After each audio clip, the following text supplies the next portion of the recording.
Hey, ¿qué pasa, chicos, chicas y grandes? Yo soy Roberto y el día de hoy continúo leyéndoles cuentos góticos completos de Sir Arthur Conan Doyle. Espero estén disfrutando de las diversas historias. El día de hoy toca la número 5, así que comencemos. John Barrington Coles, 1884. Sería una imprudencia de mi parte decir que atribuyo la muerte de mi pobre amigo, John Barrington Coles, a algún fenómeno sobrenatural. Soy consciente de que en el estado actual de la opinión pública sería necesaria una cadena de pruebas muy sólidas para admitir la posibilidad de semejante conclusión. Me limitaré por tanto a exponer las circunstancias que condujeron a este triste suceso con la mayor concisión y claridad posibles, y a dejar que cada cual saque sus propias deducciones. Tal vez alguien pueda iluminar lo que para mí sigue estando oscuro. Conocí a Barrington Coles cuando fui a la Universidad de Edimburgo a estudiar medicina. Mi casera en Northumberland Street tenía una casa grande, y como era una viuda sin hijos, se ganaba la vida ofreciendo alojamiento a estudiantes. Resultó que Barrington Coles había alquilado un cuarto en la misma planta que yo, y cuando nos conocimos algo mejor empezamos a compartir una salita de estar en la que también comíamos. Surgió así entre nosotros una amistad que nunca se vio afectada por el más mínimo desacuerdo hasta el día de su muerte. El padre de Coles era el coronel de un regimiento Sikh y había pasado muchos años en la India. Sostenía a su hijo con una generosa asignación, pero rara vez daba otras muestras de afecto paternal. Sus cartas eran irregulares y breves. A mi amigo, que había nacido en la India y tenía un ardiente temperamento tropical, le dolía mucho este abandono. Su madre había muerto, y no contaba con nadie más en el mundo para suplir este vacío. Así, con el tiempo, Coles llegó a concentrar todo su afecto en mí, y a mostrarme una confianza que es infrecuente entre los hombres, ni siquiera cuando se vio dominado por una pasión más honda y más fuerte. Faltó al cariño que nos teníamos.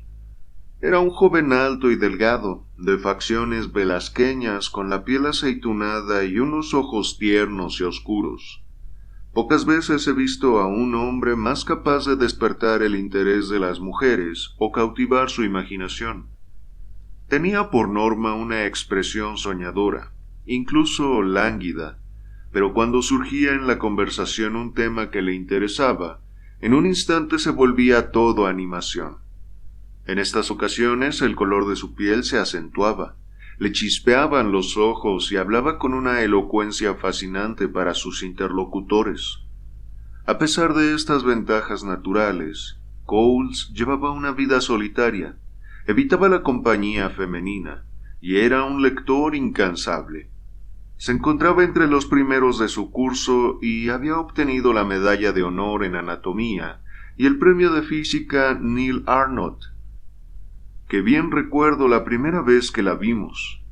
Muchas veces he repasado las circunstancias y he intentado rememorar la impresión exacta que me causó entonces. Cuando llegamos a conocerla, mi opinión cambió, de ahí que tenga curiosidad por recordar cuál fue objetivamente mi reacción instintiva. Sin embargo, es difícil eliminar los sentimientos que la razón o los prejuicios crearon en mí más adelante. Fue en una exposición de la Royal Scottish Academy, en la primavera de 1879.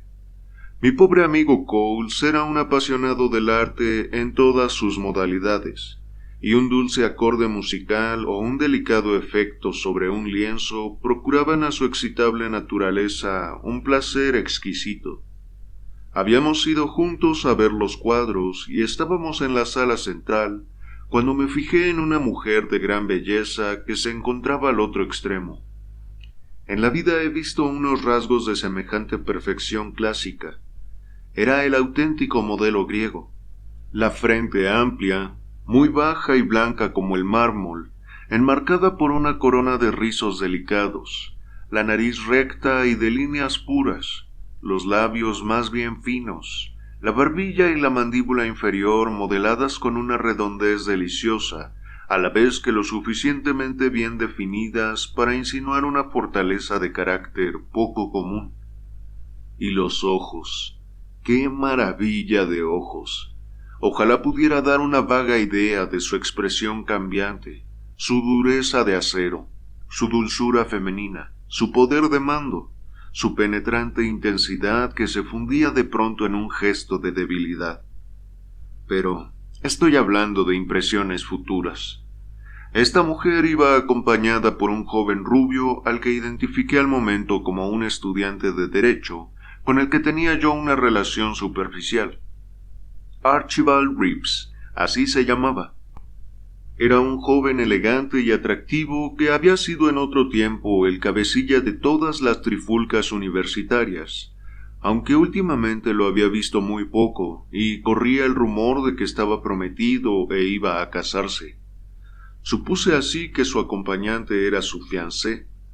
Me senté en el diván de terciopelo que había en el centro de la sala y espié furtivamente a la pareja escondido detrás de mi catálogo.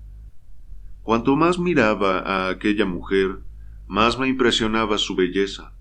Es verdad que era algo baja, pero tenía una figura perfecta y un porte tal que únicamente una comparación minuciosa podría revelar que su estatura se encontraba por debajo de la media. Seguía observándolos cuando alguien llamó a Reeves por algún motivo, y la joven se quedó a solas. Dando la espalda a los cuadros, se entretuvo hasta que volvió su acompañante examinando deliberadamente al público, sin prestar la menor atención a la docena de ojos que, atraídos por su elegancia y su belleza, se habían fijado en ella con curiosidad. Con una mano apoyada en el cordón de seda roja que impedía acercarse a los cuadros, esperaba con aire lánguido, recorriendo las caras de la gente con la misma desinhibición con que miraría los lienzos que tenía detrás. De repente, vi que sus ojos se fijaban en algo y se volvían intensos, por así decir. Seguí la dirección de su mirada preguntándome qué podía haberla atraído tanto. John Barrington Coles se encontraba delante de un cuadro, creo que uno de Noel Paton, de tema noble y etéreo. Estaba de perfil con respecto a la mujer y a mí, y nunca lo he visto tan favorecido. Ya he dicho que su atractivo llamaba la atención, pero en ese momento tenía un aspecto magnífico. Era evidente que se había olvidado del entorno momentáneamente, y que su espíritu estaba en armonía con el cuadro que tenía delante. Le chispeaban los ojos y sus mejillas claras y aceitunadas habían cobrado un brillo rosa oscuro. La joven siguió observándolo sin pestañear, con un gesto de interés, hasta que Cole salió de su ensoñación dando un respingo, y al volverse sin previo aviso, su mirada se encontró con la de ella. La mujer apartó la vista inmediatamente, pero los ojos de Coles se detuvieron a observarla unos momentos. Se había olvidado ya del cuadro, y su espíritu había vuelto a la tierra. Volvimos a ver a la mujer un par de veces antes de marcharnos, y en cada ocasión me di cuenta de que mi amigo la seguía con la mirada. De todos modos, no hizo ningún comentario, hasta que nos vimos al aire libre en Princess Street, y echamos a andar codo a codo. ¿Te has fijado en esa mujer tan guapa, la del vestido oscuro y pieles blancas?, dijo. Sí, la he visto, contesté. ¿La conoces?, preguntó con impaciencia. ¿Tienes alguna idea de quién es? No la conozco personalmente, pero podría indagar todo lo que haga falta, porque creo que está prometida con Archie Reeves, y él y yo tenemos muchos amigos comunes. ¿Prometida?, exclamó Coles. Vaya, amigo mío, me reí. ¿Eres tan susceptible que te alteras porque una mujer con la que no has hablado en la vida esté prometida? Bueno, no es que me altere exactamente, dijo con una risa forzada. Pero no tengo reparo en confesarte, Armitage, que nadie me había impresionado tanto en la vida. No ha sido solo su belleza, aunque tenía una cara perfecta, sino la personalidad y la inteligencia que dejaba ver. Si está prometida, espero que ese hombre sea digno de ella. Has hablado con mucho sentimiento, señalé. Es un caso claro de flechazo, Jack. De todas formas, para que tu perturbado espíritu descanse, intentaré averiguarlo todo cuando me encuentre con alguien que pueda estar al tanto. Barrington Coles me dio las gracias y la conversación siguió por otros derroteros. En varios días ninguno de los dos hizo alusión al asunto, aunque es posible que mi compañero estuviera algo más soñador y distraído que de costumbre. El incidente casi se había borrado de mi memoria, hasta que un día en que Brody, primo segundo mío, se me acercó en la escalera de la universidad con cara de traer noticias frescas. «Oye», empezó a decir, «tú conoces a Reeves, ¿verdad?» «Sí, ¿qué le pasa?» «Su compromiso se ha anulado». «¿Se ha anulado?», exclamé. «Pero si solo hace unos días que me enteré de que estaba prometido». «Pues sí, se acabó. Me lo ha contado su hermano. Es una maldad por parte de Reeves, si es que ha sido él quien se ha echado atrás, porque la chica era excepcionalmente guapa». «La he visto», asentí, «aunque no sé cómo se llama». «Es una tal señorita Northcott, y vive con una tía suya en Abercrombie Place. Nadie sabe nada de su familia ni de dónde viene. El caso es que es casi la chica más desgraciada del mundo. Pobrecilla». «¿Por qué desgraciada?» «Pues porque este era su segundo compromiso», dijo Brody, que tenía un don maravilloso para enterarse de los entresijos de todo el mundo. «Estuvo prometida con Prescott, William Prescott, el que murió. Fue un asunto muy triste. Ya habían fijado la fecha de la boda y todo parecía ir de maravilla cuando vino el mazazo». «¿Qué mazazo?», pregunté, recordando vagamente las circunstancias. «Pues la muerte de Prescott. Una noche fue a Abercrombie Place y se quedó hasta muy tarde. Nadie sabe exactamente a qué hora se marchó, pero alrededor de la 1 de la madrugada, un tipo que lo conocía lo vio andando muy deprisa camino de Queen's Park. Le dio las buenas noches, pero Prescott pasó de largo sin hacerle caso, y esa fue la última vez que alguien lo vio con vida. 3 días más tarde encontraron su cadáver flotando en el lago Saint Margaret, debajo de la capilla de San Antonio. Nadie podía entenderlo, aunque el dictamen fue locura transitoria». «Fue muy extraño», asentí. «Sí, y durísimo para la pobre chica», dijo Brody. «Y este otro golpe le aplastará del todo, con lo amable y elegante que es». «¿La conoces personalmente?» «Sí, la conozco. La he visto varias veces. Puedo arreglar fácilmente que te la presente». «Bueno, en realidad no es por mí, sino por un amigo. De todos modos, supongo que después de esto pasará algún tiempo sin salir de casa muy a menudo. Cuando salga, aceptaré tu ofrecimiento». Nos dimos la mano y no volví a pensar en el asunto hasta tiempo después. El incidente que me dispongo a relatar, por su relación directa con el caso de la señorita Northcott, es muy desagradable. Aún así, tengo que detallarlo con la mayor exactitud posible, dado que puede esclarecer lo que ocurrió a continuación. Una noche fría, varios meses después de la conversación, con mi primo segundo que he citado más arriba, volvía yo de atender un caso por una de las calles más humildes de la ciudad. Era muy tarde, e iba atento a un corrillo de mugrientos holgazanes reunidos a las puertas de un establecimiento público, cuando un hombre se separó del grupo, tambaleándose, y tendió una mano mirándome con ojos ebrios. La luz de un farol daba de lleno en la cara y me quedé pasmado al reconocer en aquel individuo degradado a mi antiguo conocido, el joven Archibald Reeves, antes considerado uno de los alumnos más elegantes y singulares de toda la facultad. Me asombró tanto que por un momento casi dudé de los datos que me mostraban mis sentidos, pero no había confusión posible en aquellos rasgos que, aunque hinchados por el alcohol, conservaban todavía parte de su atractivo. Decidí rescatarlo, al menos por esa noche, de la compañía en la que había caído. «Hola, Reeves», dije. «Ven conmigo, voy en la misma dirección que tú». Murmuró una disculpa incoherente por su mal estado y se cogió de mi brazo. Mientras lo llevaba a su pensión, vi que no sufría solo por los efectos de una orgía reciente, sino que una larga temporada de excesos le había afectado los nervios y el cerebro. Tenía la mano seca y febril cuando se la toqué, y se sobresaltaba con cada sombra que oscurecía la acera. Divagaba también de una manera que parecía indicar el delirio de una enfermedad más que la palabrería de un borracho.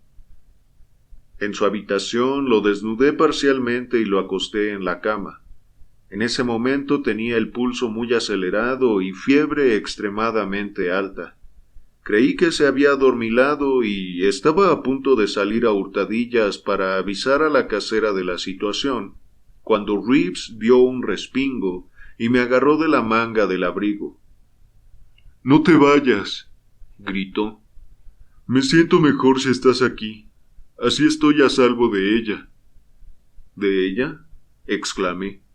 «¿De quién?». De ella», contestó de malos modos.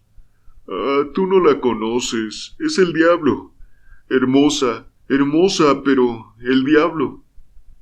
«Estás alterado por la fiebre. Intenta dormir un poco, te encontrarás mejor cuando te despiertes». «¿Dormir?», protestó. «¿Cómo voy a dormir si la estoy viendo ahí sentada a los pies de la cama, vigilándome hora tras hora con esos ojos enormes? Te juro que me mina por completo la fuerza y la virilidad. Por eso bebo. Que Dios me ayude. Ahora mismo estoy medio borracho». «Estás muy enfermo», dije, refrescándole las sienes con vinagre. «Y estás delirando, no sabes lo que dices». «Sí lo sé», me interrumpió bruscamente, mirándome a la cara. «Sé muy bien lo que digo. Yo me lo he buscado. La decisión ha sido mía, pero no podía, por Dios. No podía aceptar la alternativa. No podía seguir confiando en ella. Ningún hombre podría». Me senté al lado de la cama, con una de las manos de Reeves ardiendo entre las mías, y pensé en sus extrañas palabras. Estuvo un rato quieto y luego, alzando los ojos y con voz lastimera, dijo: «¿Por qué no me avisó antes? ¿Por qué esperó a que me hubiera acostumbrado a quererla tanto?».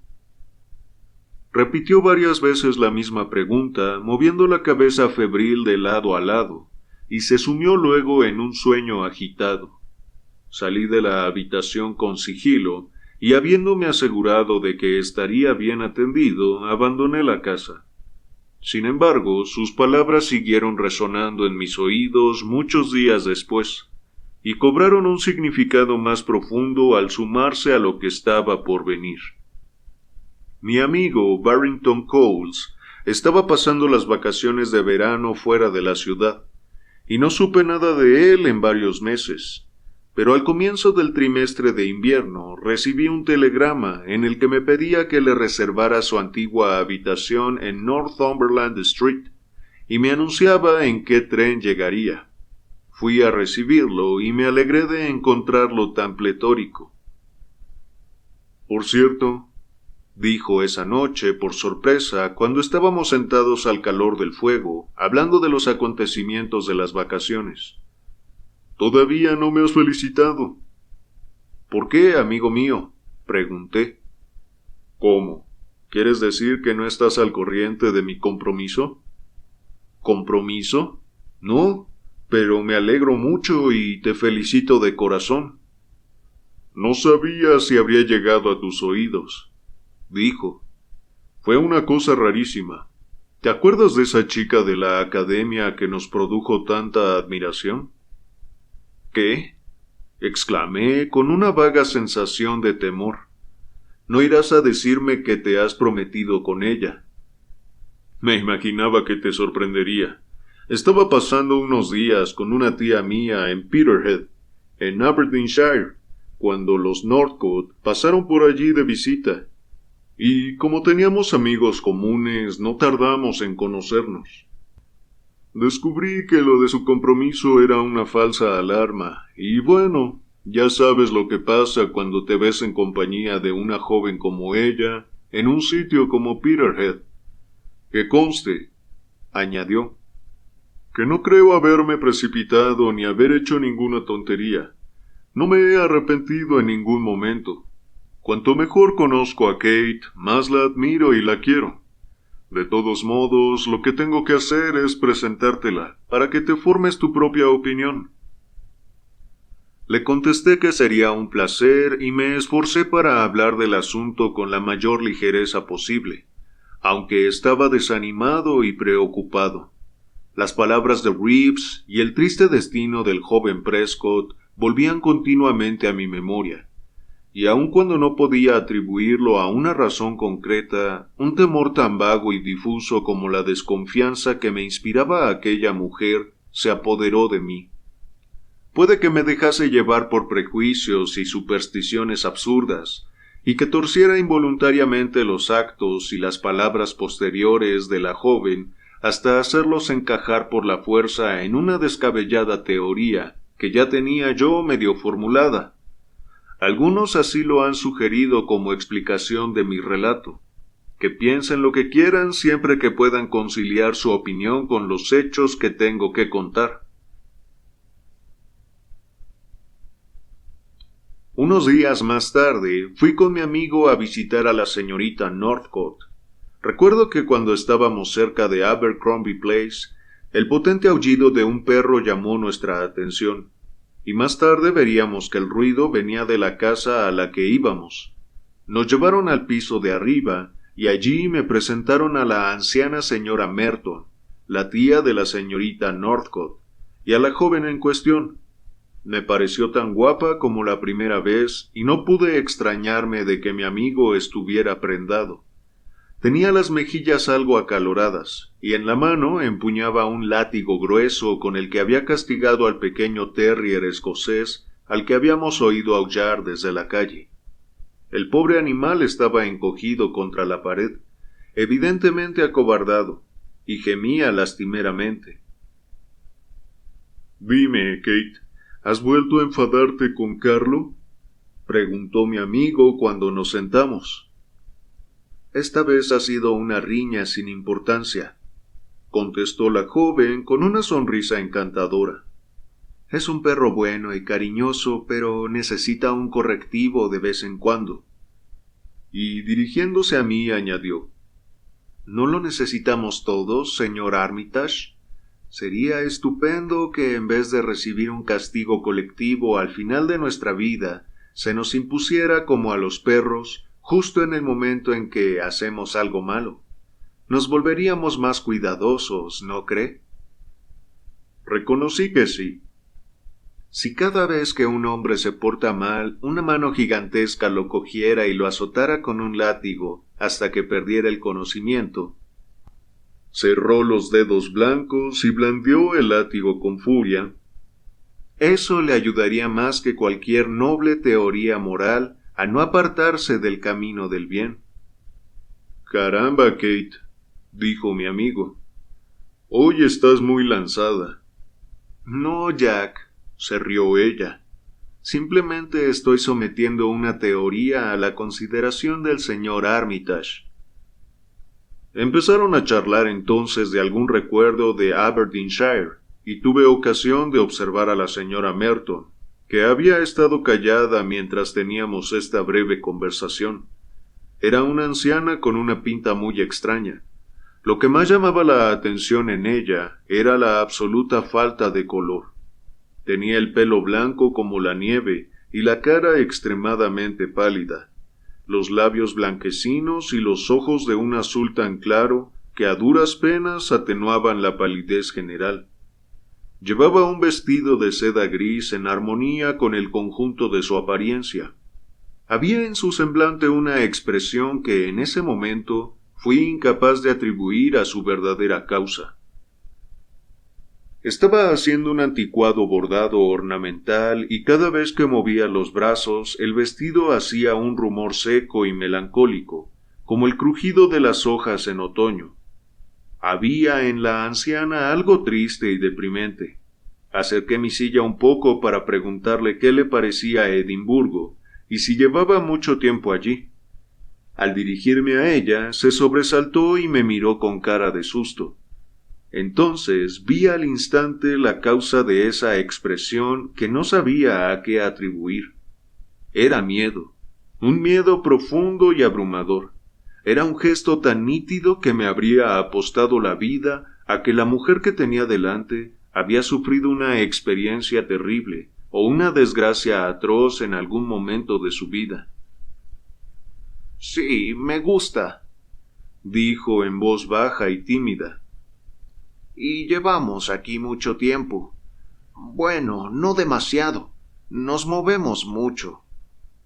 Hablaba con vacilación, como si temiera comprometerse. «Supongo que es usted escocesa», dije. «No, bueno, no del todo. No somos de ninguna parte. Somos cosmopolitas». Y miró entonces a la señorita Northcote, que estaba charlando con Cowles cerca de la ventana. De pronto se inclinó hacia mí con un gesto muy serio. «No hable más conmigo, por favor», me rogó. «A ella no le gusta, y luego tendré que sufrir las consecuencias. Por favor, no me hable».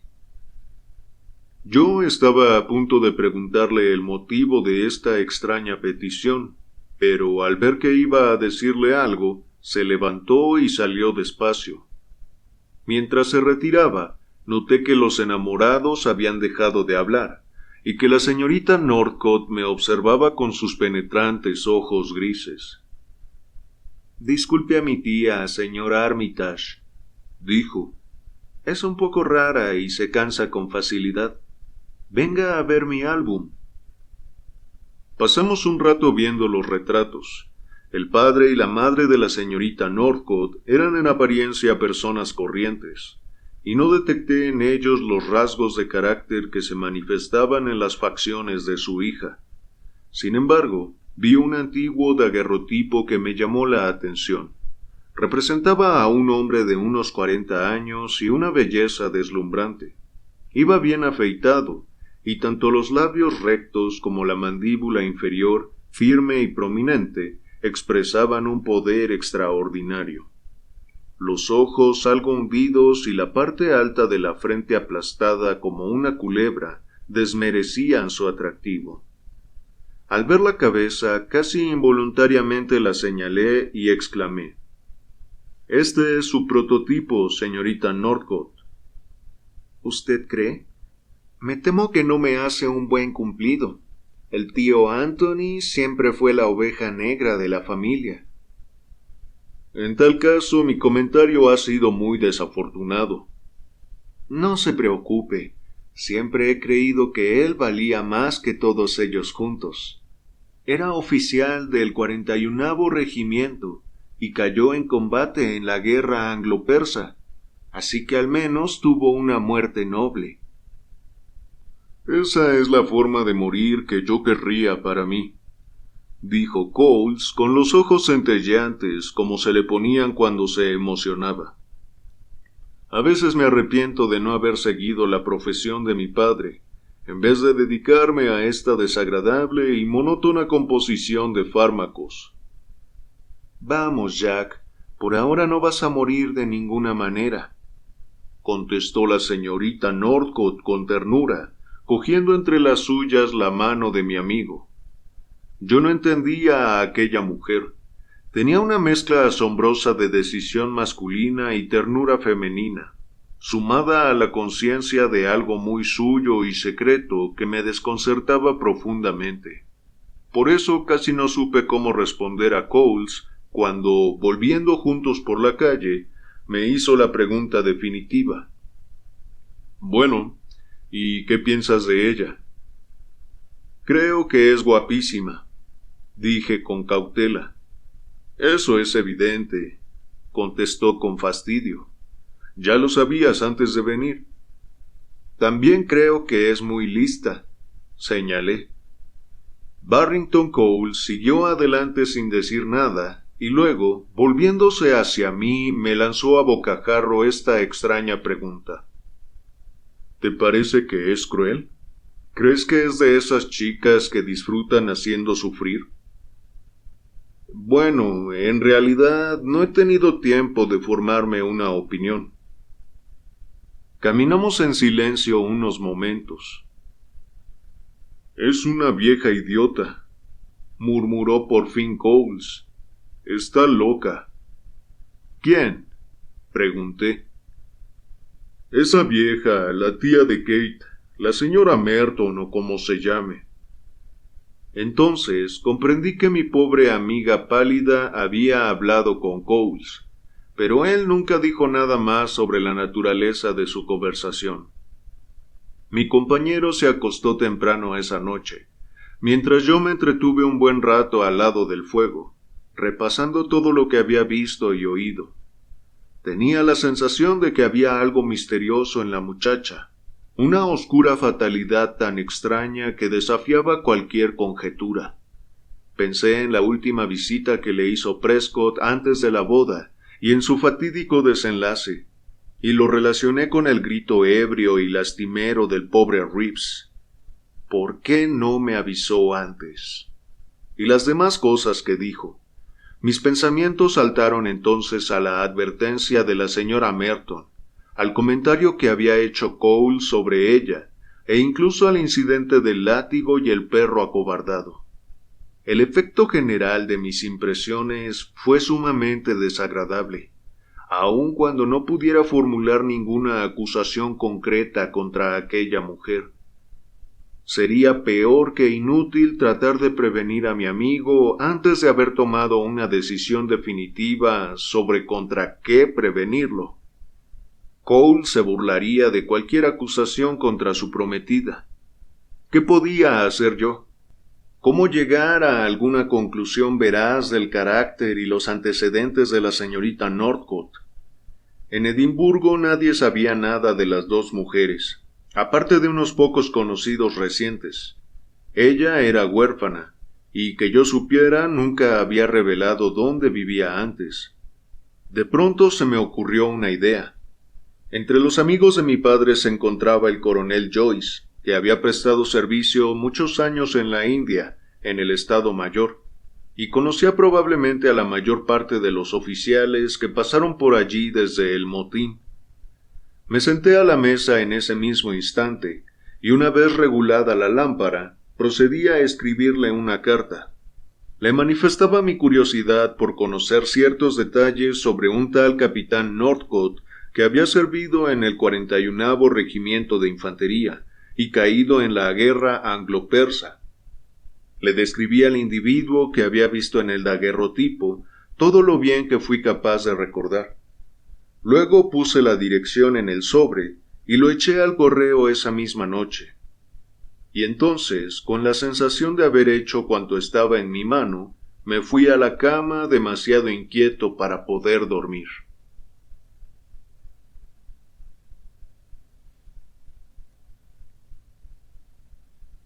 Segunda parte. Recibí respuesta de Leicester, donde vivía el coronel, en el plazo de 2 días. La tengo delante de mí en este momento y la transcribo literalmente. Querido Bob, me acuerdo bien de ese hombre. Estuve con él en Calcuta y más adelante en Hyderabad. Era un hombre peculiar y solitario, aunque un soldado bien valeroso que se distinguió en Sobraon, y si mal no recuerdo resultó herido. No era popular entre sus compañeros, Decían que era un tipo despiadado y de sangre fría, sin una pizca de cordialidad. Circulaba también el rumor de que rendía culto al diablo o algo parecido, y también de que echaba mal de ojo, una sarta de tonterías, naturalmente. Recuerdo que tenía ciertas teorías extrañas sobre el poder de la voluntad humana y los efectos del espíritu sobre la materia. ¿Cómo van tus estudios de medicina? No olvides nunca, querido muchacho, que, como hijo de tu padre, tienes pleno derecho a acudir a mí cuando lo necesites, y que si me es posible servirte de algún modo, me encontrarás siempre a tu disposición. Afectuosamente tuyo, Edward Joyce. Postdata. Por cierto, Northcote no cayó en combate. Lo mataron después de que se declarara la paz, en el descabellado intento de robar parte del fuego eterno del templo de los adoradores del sol. Su muerte se vio envuelta en el misterio. Leí la misiva varias veces, al principio con satisfacción y después con decepción. Había dado con una información curiosa, pero ni mucho menos era lo que buscaba. Northcote era un hombre excéntrico, venerador del diablo y con poder para el mal de ojo, según los rumores. Llegué a creer que los ojos de la señorita Northcote, cuando cobraban ese brillo frío y gris que yo había observado en un par de ocasiones, eran capaces de cualquier maldad que pudiera ejecutar un ojo humano. Pero la superstición seguía siendo inútil. No tenía más sentido la frase que venía a continuación. Tenía ciertas teorías sobre el poder de la voluntad humana y el efecto del espíritu sobre la materia. Recuerdo haber leído una vez un pintoresco tratado, que en su día me pareció pura charlatanería, sobre el poder mental de algunas personas y los efectos que inducían a distancia. ¿Estaba dotada la señorita Northcote de algún poder excepcional? La idea se afianzó en mí, y muy poco después encontré la prueba que me convenció de la veracidad de mis suposiciones. Resultó que, justo cuando estaba yo cavilando sobre este asunto, leí en el periódico la noticia de que el doctor Messenger, un famoso médium e hipnotizador, iba a visitar nuestra ciudad. Varios jueces competentes habían dictaminado una y otra vez que la actuación de Messenger era incuestionablemente auténtica. Messenger estaba muy por encima de hacer trampas, y tenía fama de ser la mayor autoridad viva en el campo de las extrañas pseudociencias del magnetismo animal y la electrobiología. Decidido a comprobar lo que era capaz de hacer la voluntad humana, pese a las muchas desventajas de las deslumbrantes candilejas y la tribuna pública, compré una entrada para la primera sesión de la noche y fui con varios compañeros. Habíamos conseguido uno de los palcos laterales y llegamos con la actuación ya empezada. Casi no tuve tiempo de sentarme cuando reconocí a Barrington Coles con su prometida y la señora Merton en la tercera o cuarta fila del patio de butacas. Me vieron casi al momento y nos saludamos con la cabeza.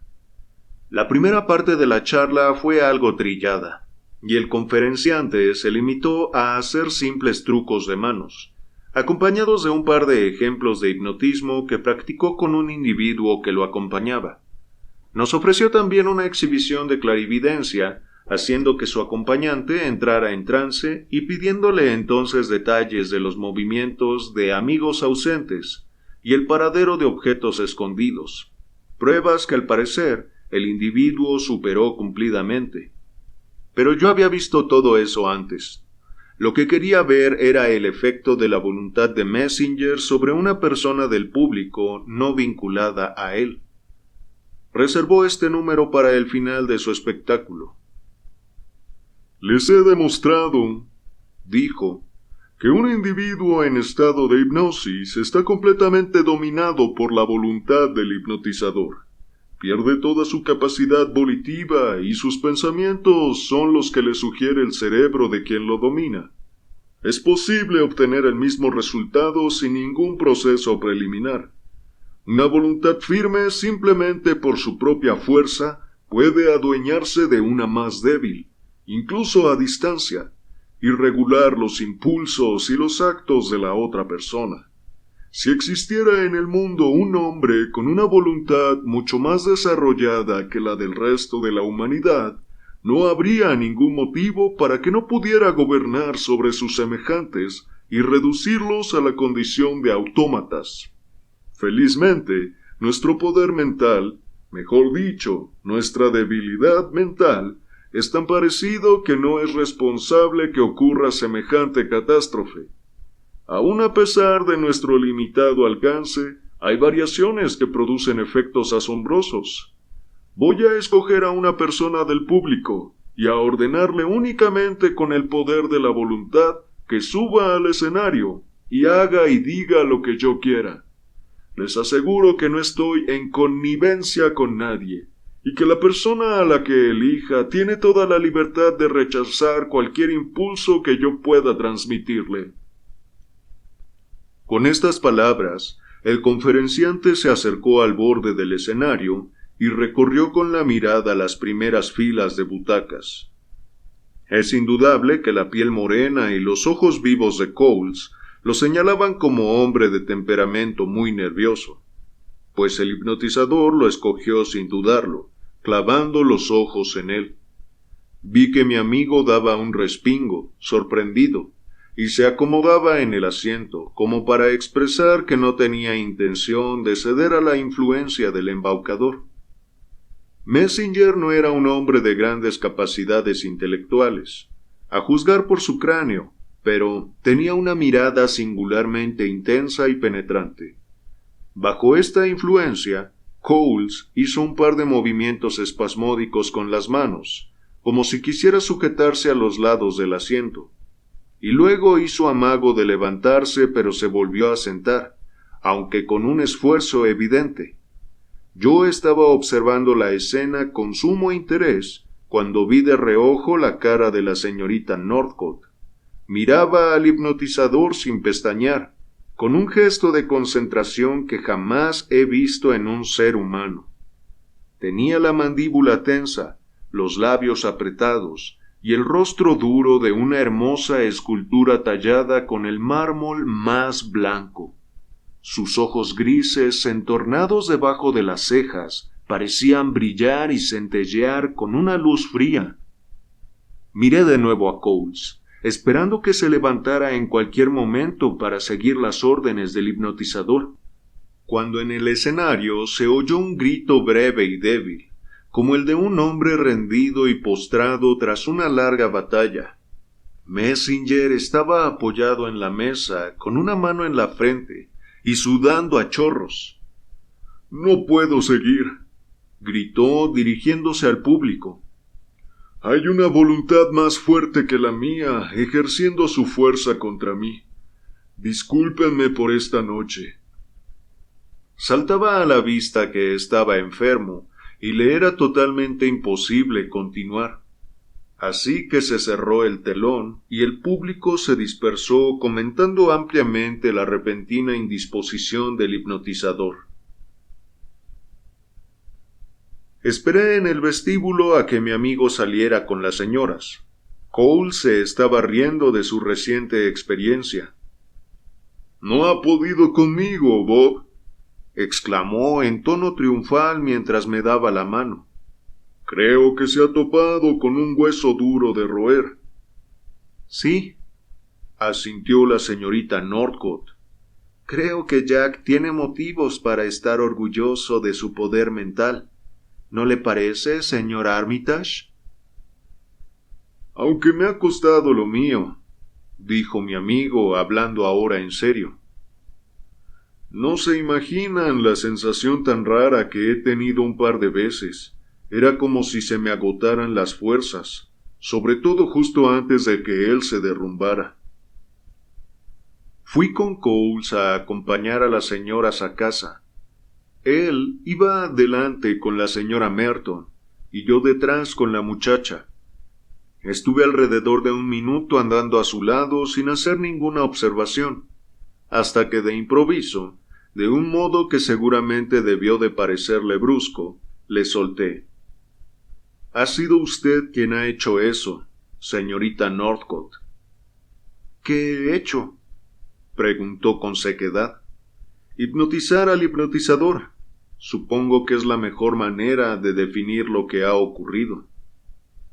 ¿Qué ocurrencia tan rara? Se rió. ¿Cree que tengo una voluntad tan fuerte? Sí, peligrosamente fuerte. ¿Por qué peligrosa? Parecía sorprendida. Creo que cualquier voluntad capaz de ejercer semejante poder es peligrosa, porque siempre cabe la posibilidad de que se utilice con malos fines. Me pinta usted como una persona espantosa, señor Armitage, dijo, y mirándome de repente a la cara, añadió. Nunca le he caído bien. Sospecha y desconfía de mí, aunque nunca le haya dado motivos. La acusación fue tan inesperada y certera que no me fue posible encontrar palabras para responder. La señorita Northcott se quedó un momento callada y habló por fin con una voz dura y fría. De todos modos, no permita que sus prejuicios lo lleven a intrometerse en mis asuntos, y no le diga a su amigo, el señor Coles, nada que pueda crear diferencias entre nosotros. Descubriría usted que es una política pésima. Hubo algo en su manera de expresarse que dio a estas palabras un aire de amenaza indescriptible. No tengo poder para inmiscuirme en sus planes para el futuro, respondí. Sin embargo, por lo que he visto y oído, me es inevitable temer por mi amigo. ¿Temer?, repitió con desprecio. ¿Y se puede saber qué ha visto y oído? Algo debe de haberle dicho el señor Reeves. Tengo entendido que también es amigo suyo. Jamás ha pronunciado su nombre en mi presencia, dije, y era cierto. Lamentará usted saber que Reeves se está muriendo. Justo en ese momento pasamos por delante de un escaparate iluminado y miré a la señorita Northcott para ver qué efecto causaban en ella mis palabras. Se estaba riendo. No cabía la menor duda. Se estaba riendo para sus adentros. Todos sus rasgos denotaban alegría. Desde ese instante desconfié de ella, y le temí más que nunca. Esa noche hablamos un poco más.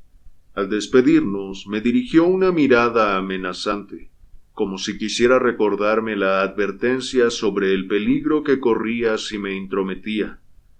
Sus avisos me habrían preocupado muy poco si hubiera visto el modo de beneficiar a Barrington Coles con algo que yo pudiera decir. Pero, ¿qué podía decir? Podía decir que sus pretendientes anteriores habían tenido mala suerte.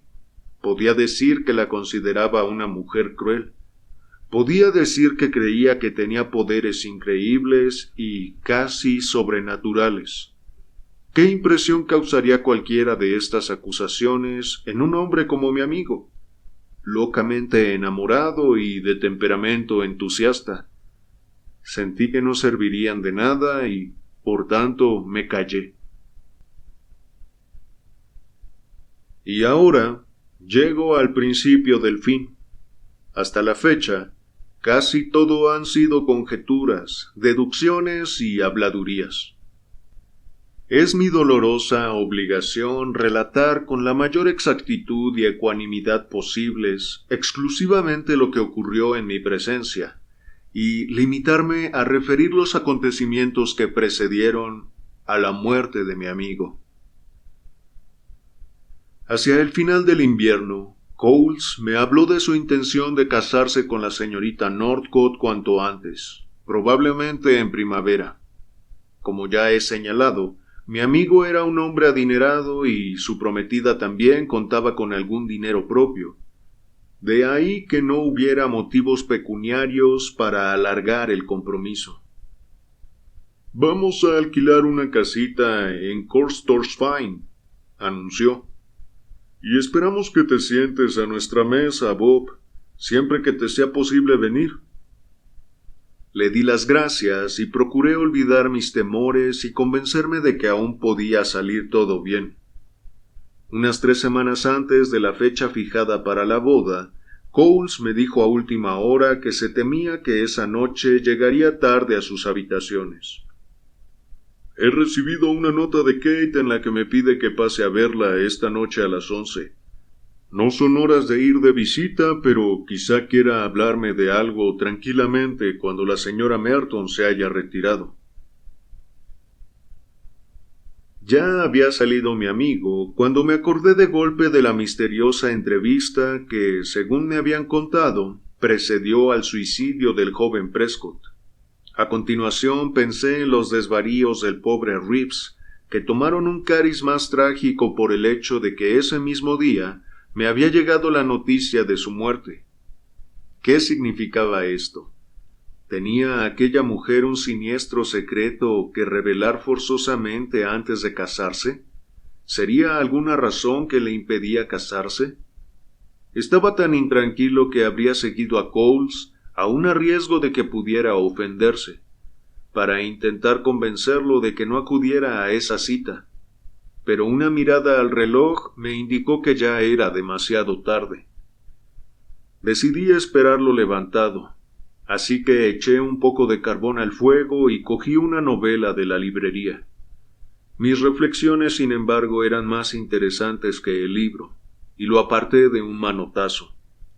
Una indefinible sensación de angustia y abatimiento se apoderó de mí. Dieron las 12, y después las 12:30 sin señales de mi amigo. Era casi la 1 cuando oí pasos en la calle y unos toques en la puerta. Me sorprendió, porque sabía que Cole siempre llevaba una llave.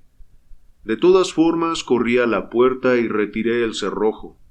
Al abrirse la puerta, comprendí en un instante que mis peores temores se habían cumplido. Barrington Coles estaba apoyado en la barandilla de la escalera, con la cabeza hundida en el pecho y un aire de profundo desaliento. Se tambaleó al entrar en casa, y se habría caído si no lo hubiera sujetado con el brazo izquierdo. Sosteniéndolo de este modo y con la lámpara en la otra mano, lo llevé despacio a nuestra sala de estar en el piso de arriba. Se desmoronó en el sofá sin decir palabra.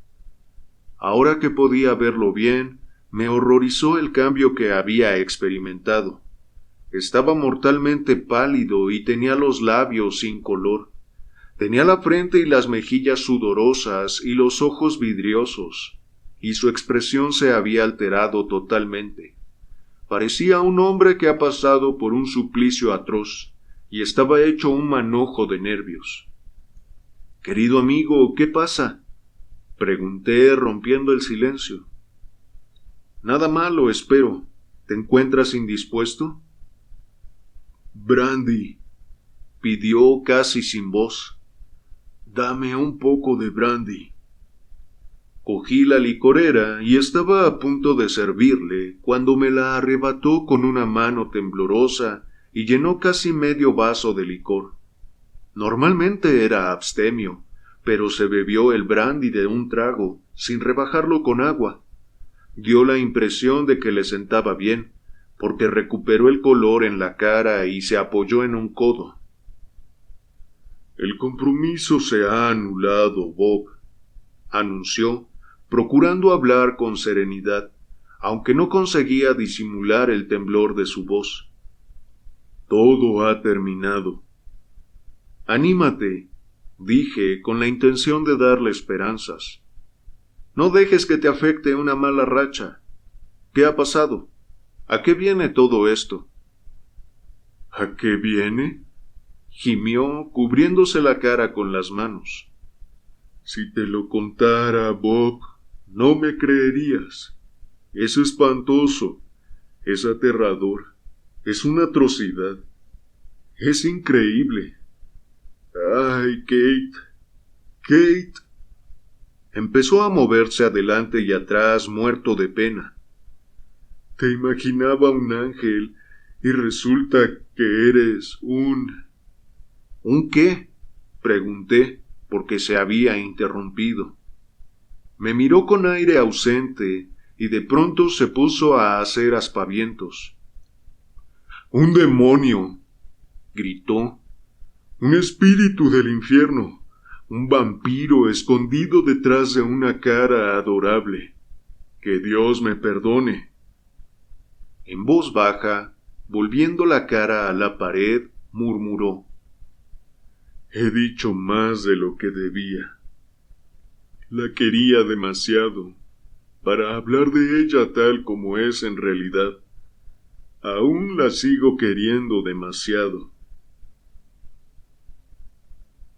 Estuvo un rato en silencio y confié en que el brandy lo adormeciera, cuando volvió a mirarme de sopetón.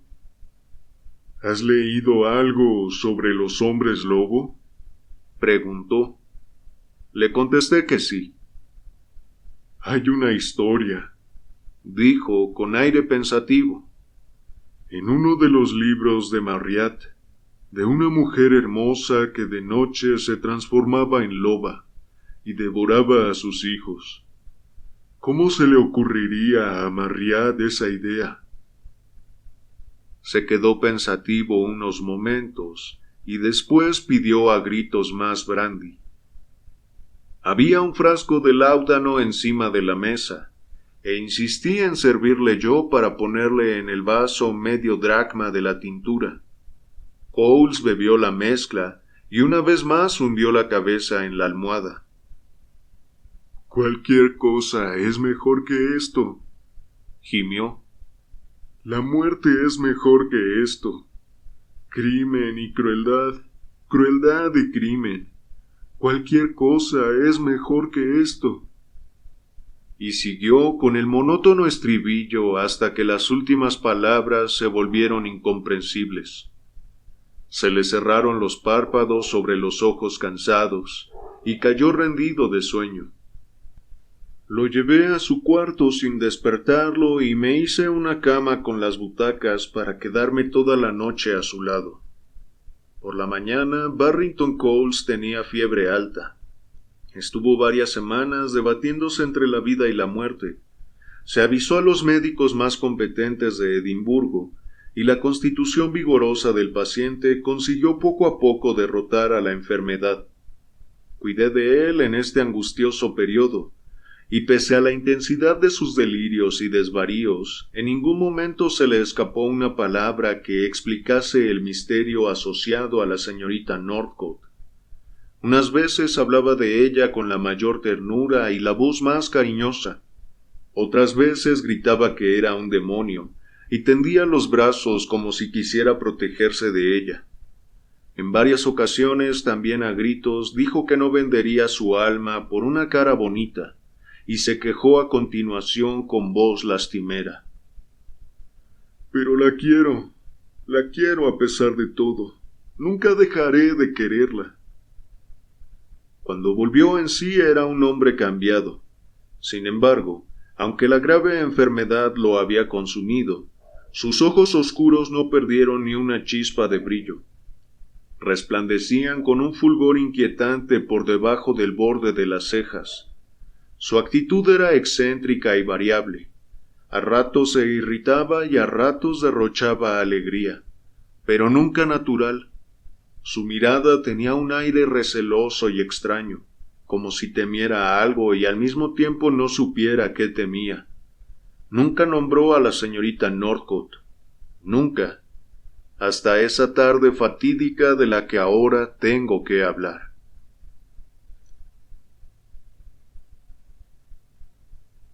Con afán de romper la cadena de sus pensamientos mediante frecuentes cambios de escenario, hice un viaje con él a las tierras altas de Escocia y otro por la costa oriental. En una de estas peregrinaciones visitamos la isla de May, que se encuentra cerca de la desembocadura del estuario de Forth y que, fuera de la temporada turística, es un lugar particularmente yermo y desolado. Además del farero, solo viven allí unas pocas familias de pescadores pobres que subsisten con precariedad gracias a lo que cae en sus redes y a la captura de cormoranes y alcatraces.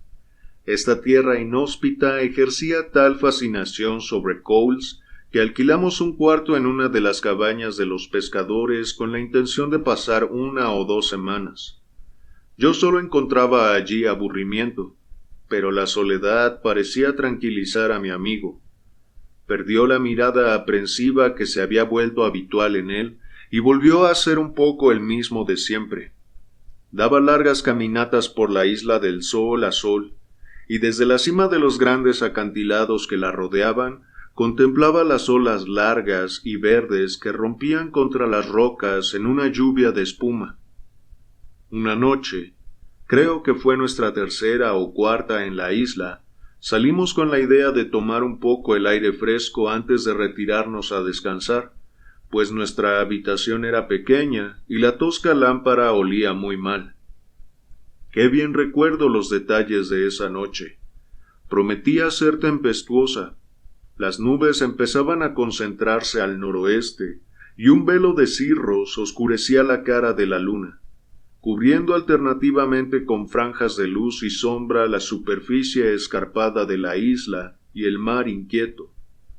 Estábamos charlando a la puerta de la cabaña, y yo pensaba que mi amigo parecía más contento que nunca desde que cayó enfermo, cuando sin previo aviso dio un grito agudo, y al mirarlo a la luz de la luna, vi que un gesto de horror indescriptible le mudaba el semblante. Miraba sin pestañear como fascinado algo que se acercaba, y extendió temblorosamente el índice esbelto para señalarlo. «¡Mira!», gritó. «¡Es ella, es ella! ¿Ves que viene bajando la cuesta?». Me agarró bruscamente de la muñeca. «Es ella y viene hacia nosotros». «¿Quién?», exclamé, forzando la vista en la oscuridad. «Ella, Kate Northcote, viene a por mí. Sujétame con fuerza, amigo mío, no me sueltes». «Tranquilízate, amigo», contesté, dándole una palmada en el hombro. «Calma, estás soñando, no hay nada que temer». «Se ha ido», gritó, con un suspiro de alivio. «No, por Dios, ya viene otra vez, y está más cerca, se está acercando. Me dijo que vendría a por mí, y ha cumplido su palabra».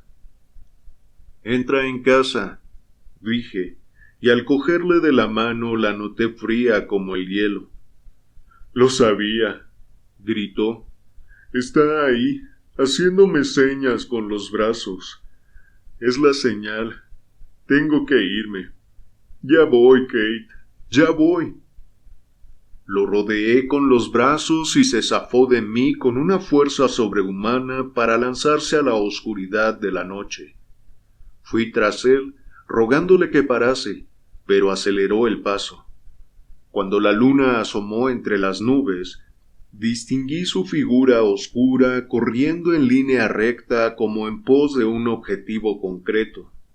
Pudo ser mi imaginación, pero entre el parpadeo de la luz me pareció vislumbrar algo delante de él, una forma resplandeciente que no se dejaba atrapar y le obligaba a seguir adelante. Vi la silueta de Cowles perfilada contra el cielo al coronar la cima de un cerro. Al momento desapareció. Y esa fue la última vez que alguien vio a Barrington Cowles. Los pescadores y yo recorrimos la isla con linternas toda la noche, registrando hasta el último hueco y rincón, sin encontrar ni rastro de mi pobre amigo. El camino que había seguido en su carrera acababa en la línea de un acantilado recortado y abrupto que formaba una saliente sobre el mar. El borde estaba ligeramente desmoronado en una zona, y en la tumba vimos marcas que podían ser de unos pies. Nos tumbamos de bruces y mirando con las linternas desde el filo, contemplamos la fuerza arrolladora del oleaje desde 60 metros de altura. Seguimos allí cuando entre el azote de las olas y el aullido del viento, oímos de repente un extraño alarido salvaje en el abismo que se abría a nuestros pies. Los pescadores, gente supersticiosa por naturaleza, aseguraban que era la carcajada de una mujer, y me costó convencerlos de que prosiguiéramos la búsqueda. Por mi parte, creo que pudo ser el grito de un ave marina sobresaltada en su nido por el destello de las linternas. Fuera lo que fuera, no quiero volver a oírlo nunca. Y así llegó el final de la dolorosa obligación que me impuse. He contado con la mayor claridad y exactitud posibles la historia de la muerte de John Barrington Coles y la cadena de acontecimientos previos. Comprendo que para otras personas este triste episodio parezca un asunto corriente. Transcribo a continuación la prosaica crónica que apareció en The Scotsman un par de días después. Triste suceso en la isla de May. La isla de May ha sido escenario de una triste tragedia. El señor John Barrington Coles, un caballero bien conocido en los círculos universitarios, distinguido estudiante y ganador del premio de física Neil Arnott, se encontraba en ese tranquilo retiro con el fin de restablecer su salud. La noche de anteayer se separó de repente de su amigo, el señor Robert Armitage, y desde entonces no se sabe nada de él. Es casi seguro que ha encontrado la muerte al caer por los acantilados que bordean la isla. El señor Coles llevaba algún tiempo frágil de salud, en parte por el exceso de estudio y en parte por preocupaciones relacionadas con asuntos familiares. Con su fallecimiento, la universidad pierde a uno de sus alumnos más prometedores. No tengo nada más que añadir a mi declaración. He volcado aquí todo cuanto sé. Me imagino que mucha gente, una vez sopesado mi relato, no encontrará motivos para acusar a la señorita Northcote. Dirán que el hecho de que un hombre de temperamento excitable por naturaleza diga y haga cosas descabelladas y llegue hasta suicidarse a raíz de un desengaño repentino y grave, no es razón para insinuar acusaciones contra una muchacha. A esto respondo yo que son libres de formarse la opinión que gusten. Por mi parte atribuyo la muerte de William Prescott, de Archibald Reeves y de John Barrington Coles a esta mujer con tanta confianza como si la hubiera visto clavarles una daga en el corazón. Me preguntarán sin duda cuál es mi teoría para explicar estos sucesos tan extraños.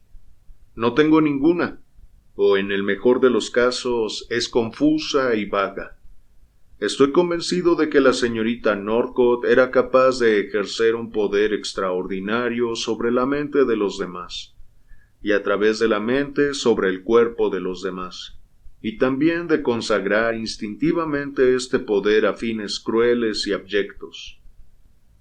Que estos hechos coinciden con una fase aún más diabólica y terrible de su personalidad, cierto rasgo aterrador que necesitaba revelar antes de casarse.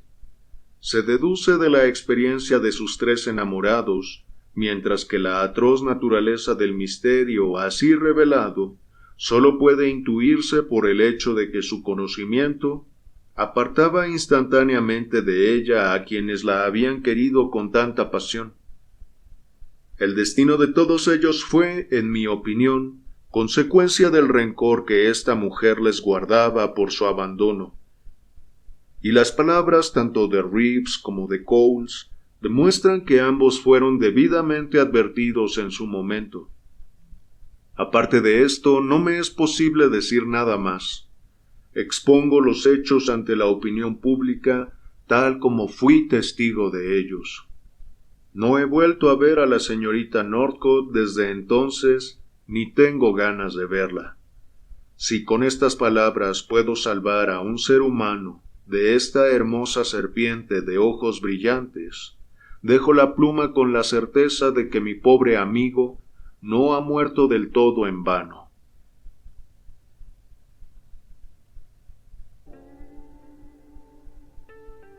Bueno, chicos, chicas, hasta acá la escalofriante historia de hoy.